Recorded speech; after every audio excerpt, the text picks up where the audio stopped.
আজ আমি আপনাদের সামনে যে বিষয়টি আলোকপাত করতে চলেছি সেটি হচ্ছে আল্লাহর উপরে ভরসা। আল্লাহ ভরসা এটা একটা মুমিনের জীবনে অন্যতম বৈশিষ্ট্য। মুমিন সদা সর্বদা যে কোনো পরিস্থিতির মুখোমুখি হোক না কেন, যে কোনো সমস্যায় পড়ুক না কেন, সদা সর্বদা সে কি করবে? আল্লাহর প্রতি ভরসা করবে।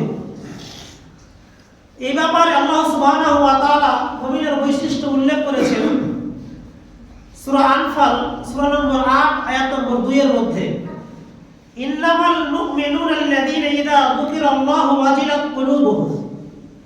মুমিন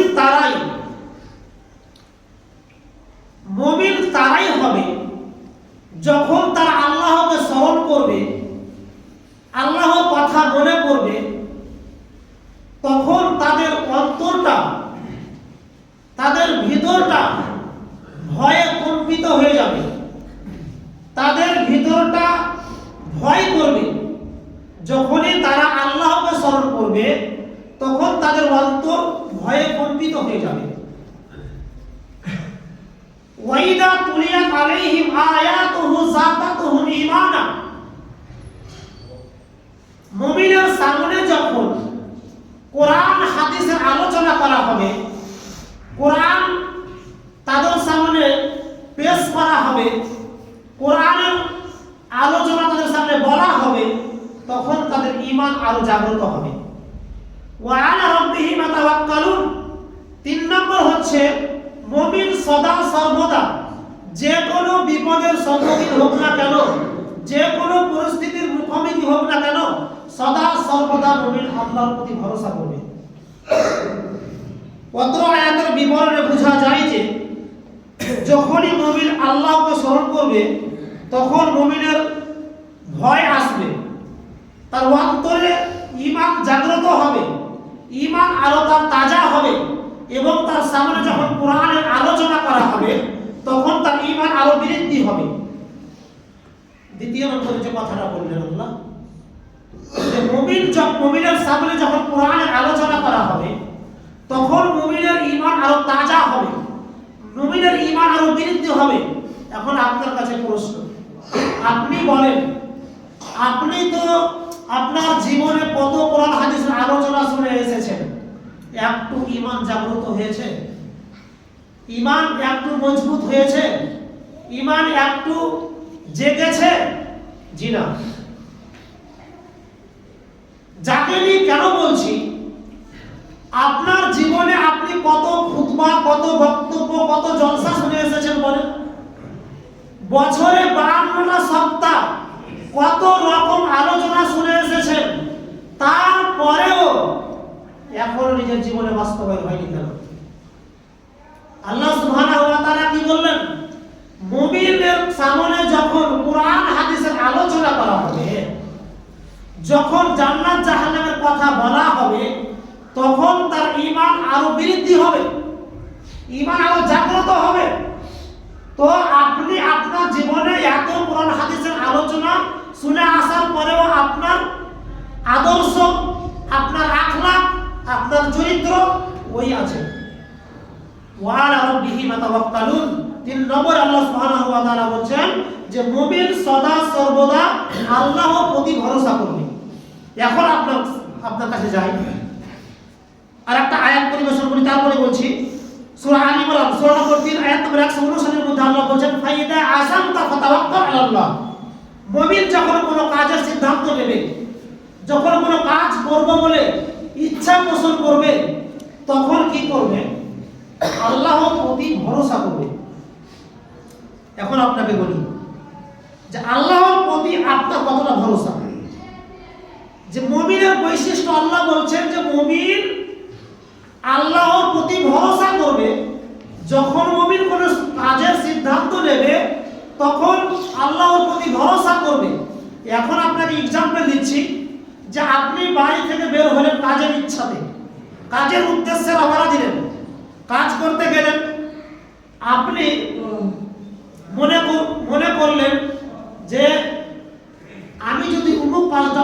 কাজটা না করি তাহলে খেতে পাবো না, কাজটা হালাল হোক আর হারাম হোক, অমুক কাজটা না করলে আমি খেতে পাবো না। বা দেখবেন কোনো মানুষকে 5 ওয়াক্ত নামাজ পড়ে, অমুক ব্যক্তিকে যদি বলেন যে 5 ওয়াক্ত নামাজ তো দীর্ঘদিন ধরে পড়ছেন, তো দায়িত্ব তো ছেড়ে দিতে পারেন। তখন কি বলে যে অন্যের বাড়িতে কাজ করছি, যদি দাড়িটা ছাড়ি তাহলে কাজ দেবে না। এই বলে কি করে, বাঁচার চেষ্টা করে। তাহলে বলেন এটা কি মুমিনের ভরসা হলো? মুমিনের বৈশিষ্ট্য কি থাকবে? মুমিন সদা সর্বদা আল্লাহর প্রতি ভরসা করবে, যে কোনো বিপদের সম্মুখীন হোক না কেন। একটা হাদিস বলছি, সহিহ বুখারীর হাদিস 6472 নম্বর হাদিস। ইবনে আব্বাস রাদিয়াল্লাহু তাআলা আনহু বলেছেন, রাসূল সাল্লাল্লাহু আলাইহি ওয়াসাল্লাম বলেছেন যে আমার উম্মতের ইয়াদখুলুল জান্নাতা মিন উম্মতি, আমার উম্মতের 70,000 মানুষ বিনা হিসাবে জান্নাতে প্রবেশ করবে। কি বললেন? ইয়াদখুলুল জান্নাতা মিন উম্মতি 70,000 বিগাইরি হিসাব, আমার উম্মতের 70,000 মানুষ বিনা হিসাবে জান্নাতে প্রবেশ করবে। তারা কারা? যারা শুধুমাত্র একমাত্র কেবলমাত্র আল্লাহর প্রতি ভরসা করে। এখন আপনাকে বলছি, আপনি কি শুধুমাত্র আল্লাহর প্রতি ভরসা করেন? যদি শুধুমাত্র আল্লাহর প্রতি ভরসা করতেন তাহলে দুটো বাচ্চা বন্ধ করেছেন, দুটো বাচ্চা নিয়ে বন্ধ করেছেন না। আপনাকে এটা আপনি যে বলছেন আমি আল্লাহর প্রতি ভরসা করি, এটাকে আপনার সত্য প্রমাণ হলো?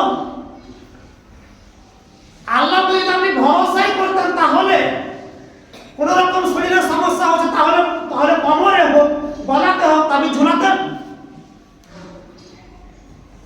70,000 মানুষ যে বিনা হিসাবে জান্নাতে প্রবেশ করে, তারা কারা? তারা শুধুমাত্র আল্লাহর উপরে ভরসা করবে। তারা পীরের আশ্রয় নেবে না, তারা মাজারের আশ্রয় নেবে না, তারা কোনো রকম তাবিজের আশ্রয় নেবে না, তারা কোনো রকম মাদরের আশ্রয় নেবে না। তারা শুধুমাত্র কেবলমাত্র একমাত্র আল্লাহর প্রতি ভরসা করবে, যে কোনো বিপদের সম্মুখীন হবে না। মুসা আলাইহিস সালামের ঘটনা শুনেছেন যে সূরা শুআরা সূরা নম্বর 26 আয়াত নম্বর 61 থেকে 63 নম্বর আয়াত। যখন ফিরাউনের লোক মুসা আলাইহিস সালামকে ধাওয়া করলো, মুসা আলাইহিস সালামের সাথে সঙ্গী সাথীরা আছে, ডানে ফিরাউন, বামে ফিরাউন, পিছনে ফিরাউন, চারদিক দিয়ে মুসা আলাইহিস সালামকে ঘিরে ফেললো। সামনে সাগর, সামনে আগুনে সাগরে ডুবে মরে যাবে। এমন তো অবস্থায় মুসার সঙ্গী সাথীরা বলছে, এই মুসা, আমরা তো পাকড়াও হয়ে গেলাম, আমরা তো ধরা খেয়ে গেলাম, আমাদের তো কোনো বাঁচার পথ নেই। দেখেন চারিদিক থেকে ঘিরে নিয়েছে দুশমনেরা। এমন তো অবস্থায় মুসা আলাইহিস সালামের সঙ্গী সাথীরা বলছে যে মুসা, আমরা তো ধরা খেয়ে গেলাম, পাকড়াও হয়ে গেলাম, আমাদের তো আর বাঁচার কোনো পথ নেই। দেখেন মুসা আলাইহিস সালামের ঈমানের জজবা, তিনি আল্লাহর উপরে কতটা ভরসা করেছিলেন। তিনি বলেন, কাল্লা, কখনো নয়, হারগিজ হতে পারে না, কখনো হতে পারে না, ইন্নামা ইয়ারাব্বি সায়াহদিন, আমার আল্লাহ আছেন, তিনি আমাকে পথ দেখাবেন, তিনি আমাকে পথ দেখাবেন। ফাআওহাইনা ইলা মূসা আন ইদরিব বিআসাকাল বাহর, আল্লাহ জানিয়ে দিলেন, হে মূসা, তোমার হাতে যে লাঠিটা আছে ওই লাঠির মাধ্যমে সাগরে আঘাত করো।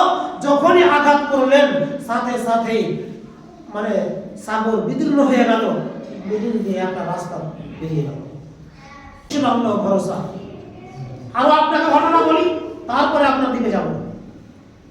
মুহাম্মদ সাল্লাল্লাহু আলাইহি ওয়াসাল্লাম এবং আবু বকর সিদ্দিক রাদিয়াল্লাহু তাআলা আনহু দুশমনরা যখন ধাওয়া করলো, যখন কাফেররা ধাওয়া করলো, শুধু আল্লাহ রাসূলের সাথে আবু বকর সিদ্দিক তিনি একমাত্র ছিলেন, তার ছাড়া আর কেউ সঙ্গে সাথে ছিল না। ধাওয়া করলো, ছুটতে ছুটতে ছুটতে ছুটতে কোনো আশ্রয় স্থান না পেয়ে একটা গুহায় আশ্রয় নিলেন। এমন তো অবস্থায় দুশমনেরা ধাওয়া করতে করতে করতে করতে তাদের ওই গুহা পর্যন্ত পৌঁছে গেল। আবু বকর সিদ্দিক রাদিয়াল্লাহু তাআলা আনহু বলছেন যে আল্লাহ রাসূল তারা তো আমাদের কাছাকাছি পৌঁছে গেছে, আমরা তো ধরা খেয়ে গেলাম, আমাদের তো আর বাঁচার পথ নেই। তখন মুহাম্মদ সাল্লাল্লাহু আলাইহি ওয়াসাল্লাম বলেছেন সূরা তাওবা সূরা নম্বর 9 আয়াত নম্বর 40 এর মধ্যে, লা তাহজান ইন্নাল্লাহু মা'ানা। আবু বকর তুমি চিন্তা করো না, তুমি কি মনে করো যে শুধু আমরা দুজন আছি? না, আমাদের আরেকজন আছেন, তিনি হচ্ছেন আল্লাহ। তিনি হচ্ছেন আল্লাহ, তিনি আমাদেরকে এখান থেকে রক্ষা করবেন। দেখেন দুশমনেরা পিছা ধাওয়া করতে করতে করতে এমন জায়গায় পৌঁছে গেছে যে পায়ের দিকে তাকালেই তাদেরকে দেখতে পাবে।